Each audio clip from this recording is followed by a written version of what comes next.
Hello friends, কেমন আছো তোমরা? অবশ্যই ভালোই আছো। তো আজকে সবাই ব্যস্ত, কারণ আজকে সানডে।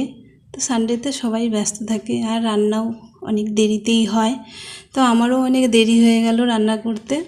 তো আজকে ভাবলাম বেশি কিছু করব না, শুধু মাংস আর ভাত বানাবো। তো এমনিতেও সবজি দিয়ে খেতে বেশি ভালো লাগে না, মাংস ভাত হলে পরে আর কিছুই লাগে না। তো তোমাদেরও অবশ্যই তাই হবে। তো আমি এখন মাংসটাকে কষিয়ে নিচ্ছি। দেখতে পাচ্ছ মাংসটা বেশ কষানো হয়েই আসছে।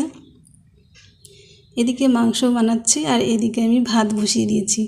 তো তোমরা হয়তো ভাবছো যে গামলাতে করে এইটুকু ভাত, তো আমরা দুজনই খাবো, তার জন্যই এটাতেই আমাদের হয়ে যাবে দুজনের। তো ভাতটাও হয়ে আসছে, মাংসটাও কষানো হয়ে গেছে। এবার আমরা খাবো। বেলা বাজে এখন 2টো। তো এখন খেতে বসবো। তো ভিডিওটি কেমন লাগলো অবশ্যই